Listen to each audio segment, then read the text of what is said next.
മഹാദേവൻ മഹാദേവന് മാത്രം അവകാശപ്പെട്ടുള്ള സ്ഥാനം. ഞാൻ പറഞ്ഞു, ഉണ്ണി എന്ന് പറയുമ്പോൾ പല ആൾക്കാരും നിങ്ങളുടെ മനസ്സിലേക്ക് വരും.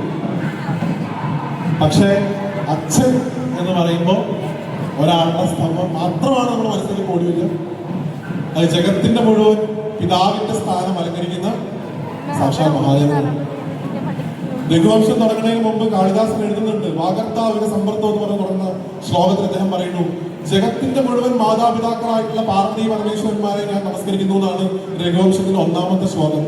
ഈ പ്രപഞ്ചത്തിന് മുഴുവൻ അച്ഛൻ എന്ന് പറഞ്ഞാൽ ശിവൻ, അമ്മ എന്ന് പറഞ്ഞാൽ പരാശക്തി. അത്രേ ഉള്ളൂ. സർവ്വതിന്റെയും അച്ഛന്റെ സ്ഥാനമാണ് ഭഗവാനുള്ളത്. ഉണ്ണിഗണപതിയുടെ മാത്രമല്ല, എല്ലാത്തിന്റെയും അച്ഛനാണ്. അതുകൊണ്ട് അദ്ദേഹത്തെ അച്ഛാന്ന് വിളിച്ച് സംസാരിക്കുന്ന എത്രയോ ആൾക്കാരുണ്ട്, പ്രത്യേകിച്ച് ഈ ഒരു ഭാഗത്ത്, കേരളത്തിന്റെ ഈ ഒരു സൈഡിൽ, കോട്ടയം തുടങ്ങി തിരുവനന്തപുരം വരെ കൂടുതലായിട്ട് ഈ അച്ഛൻ എന്നുള്ള ഭാവം നിങ്ങൾ കാണാൻ സാധിക്കും. നമ്മൾ നേരത്തെ പറഞ്ഞു നിർത്തിയത് മുരുകനെ കുറിച്ചാണ്. വൈക്കം മഹാദേവ ക്ഷേത്രത്തിൽ ഭഗവാൻ ദേവാസുര യുദ്ധം കഴിഞ്ഞ് തന്റെ മകൻ വരുന്നത് വരെ പട്ടിണി കിടക്കുന്ന ഒരു ദിവസം ഉണ്ട്. അന്നദാന പ്രമുഖമായിട്ടുള്ള വൈക്കത്തപ്പൻ തന്റെ മകൻ യുദ്ധം കഴിഞ്ഞത് വരെ ഒരു തരത്തിലുള്ള ജലപാനം ഇല്ലാണ്ട് കാത്തിരിക്കുന്ന മകൻ. അത് മുരുകനെ മാത്രമല്ല, നമ്മളെ ഓരോരുത്തരെയാണ് ഭഗവാൻ കാത്തിരിക്കുന്നത്. പക്ഷെ ഒരൊറ്റ കാര്യം ഭഗവാനെ സംബന്ധിച്ചിട്ടുള്ള ഒരു വികാരം, ശിവൻ എന്ന് പറയുന്ന ചൈതന്യത്തിനോട് ദയവായി ദയവായി ദയവായി ഭയം എന്ന് പറയുന്ന വികാരം ഇതിന്റെ ഉള്ളിൽ വെക്കാനില്ല. പല ആൾക്കാരും ഗുരുവായൂരിനോട് എടുക്കുന്ന ലൈസൻസ് എന്തുകൊണ്ട് മഹാദേവനോട് എടുക്കാൻ പറ്റും? ഞാൻ പോയിട്ട് ബാക്കി പറയാം.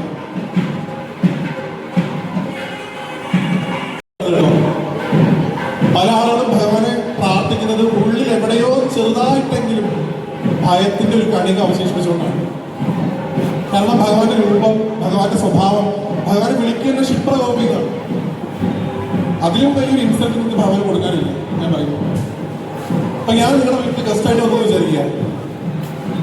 അപ്പൊ നിങ്ങൾ ആദ്യം നാരങ്ങ വെള്ളം കുടിക്കാൻ തരും. അപ്പൊ ഞങ്ങളുടെ നാട്ടിലൊക്കെ അങ്ങനെയാണ്. അത് കഴിഞ്ഞ് കല്യാണായപ്പെടുത്തിന് കൈ തരും, മുറിക്കോളം പറയും. ഇത് രണ്ടും കഴിഞ്ഞിട്ട് സമയം ബാക്കിയുണ്ടെന്നുണ്ടെങ്കിൽ ആ വീട്ടിലെ കുട്ടിയെടുത്ത് കൈ തരുന്നതിന് കളിപ്പിച്ചോളം പറയും. ഇതാണ് സാധാരണ ഉണ്ടാകാറുള്ളത്. ഒരു വീട്ടിൽ പോയപ്പോൾ ഉണ്ടായ അനുഭവം, അതുകൊണ്ടാണ് ഞാൻ മഹാദേവനെ അങ്ങനെ കാണരുതെന്ന് പറഞ്ഞത്. ആ വീട്ടിലെ അച്ഛനാണ് എന്നെ പ്രോഗ്രാമിൽ വിളിച്ചത്. അപ്പൊ അദ്ദേഹം ആ കുട്ടിയെ എടുത്ത് തരാനായിട്ട് മോനെ ഇവിടെ വായോന്ന് പറഞ്ഞപ്പോ കുട്ടി ഓടി.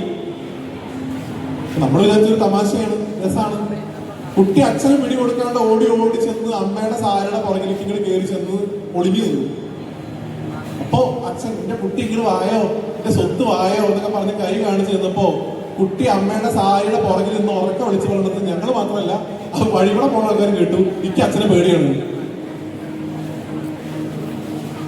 അങ്ങനെ ഒരു വാക്ക് നമ്മുടെ മക്കൾ നമ്മളെ കുറിച്ച് പറയുമ്പോൾ നിങ്ങൾക്ക് ഉണ്ടാവുന്ന വികാരം എന്താണെന്ന് അറിഞ്ഞാൽ എനിക്ക് താല്പര്യമുണ്ട്. സ്വന്തം മകൻ അല്ലെങ്കിൽ മകൾ എനിക്ക് അച്ഛനെ അല്ലെങ്കിൽ അമ്മയെ പേടിയാണ്, ഭയമാണ് എന്ന് പറയുമ്പോൾ അതിൽ അഭിമാനം കൊള്ളാറുണ്ടോ ആരെങ്കിലും എന്ന് അറിഞ്ഞാൽ നന്നായിരുന്നു. അച്ഛനോട് വേണ്ടത്, ഈ ദിലീപേട്ടൻ്റെ ഒരു സിനിമ അറിയുന്നത്, ഇപ്പം ഭയം, ഭക്തി, ബഹുമാനം, അതിൽ ആദ്യത്തേത് വേണ്ട. ഭക്തിയും ബഹുമാനവും മതി. എന്ത് വേണ്ട? ഭയം വേണ്ട. പ്രത്യേകിച്ച് മഹാദേവനെ നിങ്ങൾ ഭയക്കരുത്. ഭയക്കാന്ന് പറയുമ്പോൾ അദ്ദേഹത്തെ വേദനിപ്പിക്കാതെ അതിന്റെ അർത്ഥം. നിങ്ങൾ വിചാരിക്കുന്നത് പോലെ ഒന്ന് പറഞ്ഞ് രണ്ടാമത്തേന് കണ്ണു തുറക്കുന്ന ആളല്ല അദ്ദേഹം. ഒന്ന് പറഞ്ഞ് രണ്ടാമത്തേന് ശൂലെടുത്ത് എറിയുന്ന ആളും അല്ല അദ്ദേഹം. അദ്ദേഹത്തിന് അത്യധികം കരുണയാണ് നമ്മളോട് ഓരോരുത്തരോടുള്ളത്. പണ്ടൊരു കാട്ടാളന്റെ കഥ പറയും, അതോടെ കരണ്ട് നിങ്ങൾക്ക് കീർത്തനം വായിച്ചിരുന്നു. ഒരു വേട്ടക്കാരൻ വേട്ടയൊക്കെ കഴിഞ്ഞ് തിരിച്ചു പോകുന്ന സമയത്ത് ഒരു കാട്ടിന്റെ ഉള്ളിൽ നിന്ന് അതിയായിട്ടുള്ള തേജസ് കണ്ടു. ചെന്ന് നോക്കിയപ്പോ അവിടെ ഒരു ശിവലിംഗം കണ്ടു.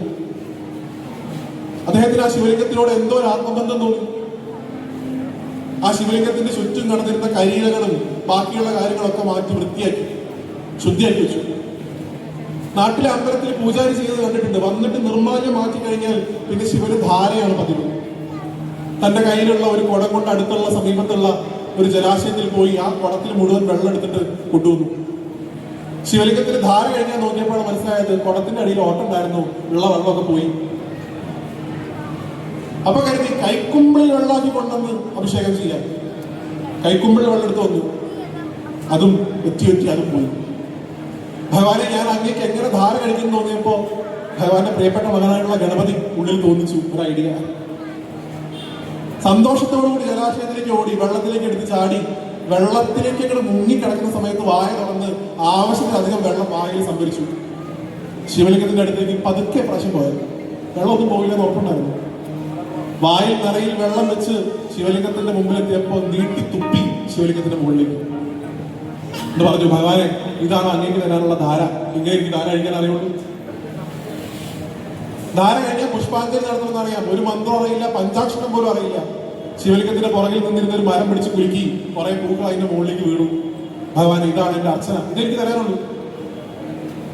അങ്ങ് കുളിയും കഴിഞ്ഞ് പുഷ്പാഞ്ജലിയൊക്കെ സ്വീകരിച്ച് സന്തോഷമായിട്ടിരിക്കുകയല്ലേ, ഞാൻ അങ്ങേക്ക് കഴിക്കാൻ ഭക്ഷണം തരാന്ന് പറഞ്ഞ് പാൽപ്പായസം കൊടുത്തു എന്നല്ല കഥയിൽ പറഞ്ഞത്. അദ്ദേഹം വേട്ടയാടി കൊണ്ടുവന്ന മാംസം ഭഗവാൻ നേദിച്ചു. ആ കാട്ടാളൻ ഊണും ഉറക്കവും ഇല്ലാണ്ട് ശിവലിംഗത്തെ പരിപാലിച്ചു. ആ കാട്ടാളൻ ഒരിക്കൽ അദ്ദേഹം രാവിലെ എഴുന്നേറ്റ് നിർമാല്യം എന്ന് പറയുന്ന അദ്ദേഹത്തിന്റെ കഴിഞ്ഞ ദിവസത്തെ പൂജാവശിഷ്ടങ്ങളൊക്കെ മാറ്റാൻ വേണ്ടി എണീച്ചപ്പോ അദ്ദേഹം കണ്ടത് ശിവലിംഗത്തിന്റെ ഒരു കണ്ണിൽ നിന്ന് രക്തസ്രാവം ഉണ്ടാവുന്നതാണ്. ഭഗവാനെ, അങ്ങേക്കില്ലാത്ത കണ്ണ് എനിക്ക് എന്തിനെന്ന് പറഞ്ഞ് തന്റെ കൂർത്ത അമ്പ് കൊണ്ട് സ്വന്തം കണ്ണ് കുത്തിപ്പൊട്ടിച്ച് ശിവലിംഗത്തിന്റെ മുകളിൽ കൊണ്ട് ഫിറ്റ് ചെയ്ത് കൊടുത്തു. ഹാപ്പി ആയില്ലേ എന്ന് ചോദിച്ചു. സന്തോഷമായി. ഭഗവാൻ ബ്ലീഡിങ് നിർത്തി. സന്തോഷമായിട്ട് നൃത്തം ചെയ്യുന്നതിനിടയിൽ കണ്ടു രണ്ടാമത്തെ കണ്ണിൽ നിന്ന് രക്തസ്രാവം തുടങ്ങിയിരിക്കുന്നു. വെച്ചു കൊടുക്കാത്ത കണ്ണിൽ നിന്ന്. ഭഗവാൻ തന്റെ കൂടെ കളിക്കുകയാണ് തോന്നി അദ്ദേഹത്തിന്. ശിവനെ, നിനക്ക് എന്റെ രണ്ടാമത്തെ കണ്ണ് വേണമെന്ന് നിനക്ക് പറഞ്ഞ പോലെ ഞാൻ തരില്ലേ എന്ന് പറഞ്ഞ് വീണ്ടും ആ കൂർത്ത അമ്പെടുത്ത് രണ്ടാമത്തെ കണ്ണ് കുത്തിപ്പൊട്ടിക്കാൻ പോയി. പെട്ടെന്ന് എന്തോ ഒരു ബോധോദയം ഉണ്ടായതുപോലെ കൈ പുറകിട്ട് പിടിച്ച് വലിച്ചു. എന്നിട്ട് ആലോചിച്ചു, ഈ കണ്ണ് പോയാൽ ഞാൻ മുഴുവനായിട്ട് അന്ധനാവും. അപ്പൊ അദ്ദേഹത്തിന് കണ്ണ് വെച്ച് കൊടുക്കണം എന്നുണ്ടെങ്കിൽ അദ്ദേഹത്തിന്റെ കണ്ണിന്റെ സ്ഥാനത്ത് തന്നെ കണ്ണ് വെച്ച് കൊടുക്കണ്ടേ? മൂക്കിന്റെയോ ചുണ്ടിന്റെയോ ഭാഗത്ത് വെച്ച് കൊടുക്കാൻ പാടില്ലല്ലോ. അതുകൊണ്ട് ഭഗവാനെ, ഞാൻ അടയാളം പിടിക്കുകയാണെന്ന് പറഞ്ഞ് ഇടത്തെ കാല് നോക്കി ഇടത്തെ കാലിന്റെ തള്ള വിരലുകൊണ്ട് ശിവലിംഗത്തിന്റെ കണ്ണിൽ ചവിട്ടി. എന്നിട്ട് സ്വന്തം കയ്യിലുള്ള അസ്ത്രം കൊണ്ട് ഈ അമ്പ് കൊണ്ട് തന്റെ കണ്ണ് ചൂടുന്നെടുത്ത് ആ കാലിന്റെ അടയാളം നോക്കി അവിടെ കൊണ്ടുപോയി വെച്ചു കൊടുത്തു. ഏത് ശിവൻ കത്തിച്ചു മൂപ്പരെ? ഏത് ശിവൻ ചൂലെടുത്തെറിഞ്ഞു? ഇവിടെ ഒന്ന് ഓവ് മുറിച്ചു കളഞ്ഞാൽ അപ്പൊ തുടങ്ങും, അയ്യോ നിന്റെ തലയിൽ എടുത്തി വീണു. എന്തിനാണ് ഈ ഭയം നമ്മളിങ്ങനെ വെക്കുന്നത്? മഹാദേവൻ എന്ന് പറഞ്ഞാൽ നമ്മുടെ അച്ഛനാണ്. അദ്ദേഹം നമ്മളെ സംരക്ഷിക്കാനിരിക്കുന്ന ആളാണ്, നമ്മളെ നശിപ്പിക്കാനിരിക്കുന്ന ആളല്ല. ഭഗവാൻ വന്ന് കെട്ടിപ്പിടിച്ചിട്ട് പറഞ്ഞു തന്നോട്, ഇങ്ങനെയുള്ള ഒരു ഭക്തനെ ഞാൻ കണ്ടിട്ടില്ല. എനിക്ക് കണ്ടു തന്നതുകൊണ്ട് നിന്റെ ലോകം നാളെ കണ്ണപ്പൻ വിളിക്കട്ടെ എന്ന് അനുഗ്രഹിച്ചു. അദ്ദേഹം ഉണ്ടാക്കിയ അമ്പലമാണ് ഏത്? ഭഗവാന്റെ പഞ്ചഭൂതലിംഗങ്ങളിൽ ഏറ്റവും പ്രധാനപ്പെട്ടത് ശ്രീകാലഹസ്തി വായുലിംഗം ഇരിക്കുന്ന സ്ഥലം.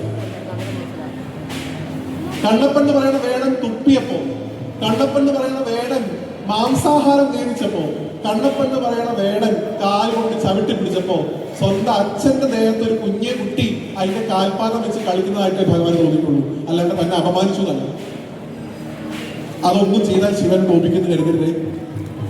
ഭഗവാൻ ക്ഷമിക്കാത്തതായിട്ട് ഒന്ന് മാത്രമേ ഉള്ളൂ, ആണെങ്കിൽ രണ്ടെണ്ണം കൂട്ടിക്കൊള്ളൂ. ചതി, വഞ്ചന, ഇത് രണ്ടും സഹിക്കില്ല ഭഗവാൻ.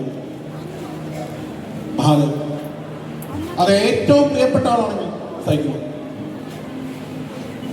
ഭഗവാൻ വലിയ അഗ്നിസ്തംഭമായിട്ട് വിഷ്ണുവിന്റെയും ബ്രഹ്മാവിന്റെയും മുമ്പിൽ പ്രത്യക്ഷപ്പെട്ടു തുടങ്ങി. രണ്ടുപേർക്കും തോന്നിയ ഒരു മത്സരം ആവാം, ആരാണ് ഇതിന്റെ അഗ്രഭാഗം കാണുക. വിഷ്ണു ഒരു പന്നിയുടെ രൂപം എടുത്തിട്ട് താഴേക്ക് കുളിച്ചു പോയി. ബ്രഹ്മാവ് ഒരു ഹംസത്തിന്റെ രൂപം എടുത്തിട്ട് മുകളിലേക്ക് പറന്നുപോയി. രണ്ടുപേർക്കും സഞ്ചരിച്ചിട്ടും അഗ്രഭാഗം കാണാൻ സാധിച്ചില്ല. അപ്പോഴാണ് അതിന്റെ കൈതപ്പൂ താഴത്തേക്ക് വരുന്നത്. കൈതപ്പൂവിനോട് ബ്രഹ്മാവ് പറഞ്ഞു, എനിക്ക് വേണ്ടി കള്ളസാക്ഷി പറയണം, ഞാൻ ഇതിന്റെ അഗ്രഭാഗം കണ്ടു എന്ന് വിഷ്ണുവിനോട് പറയണം. സമ്മതിച്ചു. കൂടെ ഇറങ്ങിപ്പോന്നു. വിഷ്ണു തളർന്നിരിക്കുന്നുണ്ടായിരുന്നു. ഞാൻ ജയിച്ചു എന്ന് പറഞ്ഞു. തെളിവ് വേണമെന്ന് പറഞ്ഞു. തെളിവായിട്ട് കൈതപ്പൂവിനെ കാണിച്ചു കൊടുത്തു. കൈതപ്പൂ പറഞ്ഞു, ഞാൻ ഇതിന്റെ മുകളിൽ നിന്നാണ് വരുന്നത്, ഇദ്ദേഹം അത് കണ്ടിട്ടുണ്ടായിരുന്നു. ഓൺ ദ സ്പോട്ട് ഭഗവാൻ പ്രത്യക്ഷപ്പെട്ടിട്ട് ബ്രഹ്മാവിന്റെ തല അർത്തുന്ന മഹാദേവൻ ശപിച്ചു. എന്ത്? തനിക്ക് ഈ ഭൂമിയിൽ എവിടെയും ആരാധനാലയങ്ങൾ ഇല്ലാതെ പോകണം. ബ്രഹ്മാവ് പൂജിതനാകാതായി. അമ്പലല്ലോ ഒപ്പരക്കും അല്ല, ഒന്നോ രണ്ടോ അവിടെയൊക്കെ കണ്ടിട്ടുണ്ട്. വിഷ്ണുവിനെ അനുഗ്രഹിച്ചു. അങ്ങ് സത്യസന്ധനായിരുന്നു, അങ്ങ് തോറ്റപ്പെടും, സത്യത്തിന്റെ ഭാഗത്ത് ഉറച്ചു നിന്നു. അതുകൊണ്ട് ലോകം മുഴുവൻ അങ്ങ് ആരാധിക്കട്ടെ.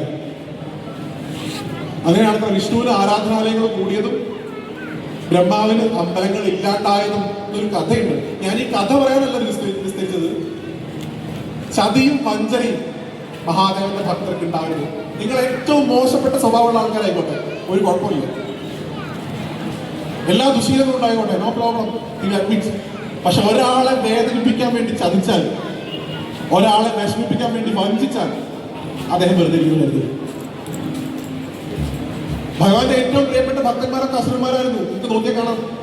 രാവണൻ, ബാണൻ, ഇവരൊക്കെ ദേവന്മാരെന്നല്ല, ഏറ്റവും ഈ പറയുന്ന സോക്കോൾഡ് താഴത്തെ ശ്രേണിയിൽപ്പെട്ട ആൾക്കാരാണ്. പക്ഷെ ഭഗവാൻ ഭക്തി ഉണ്ടായിരുന്നു.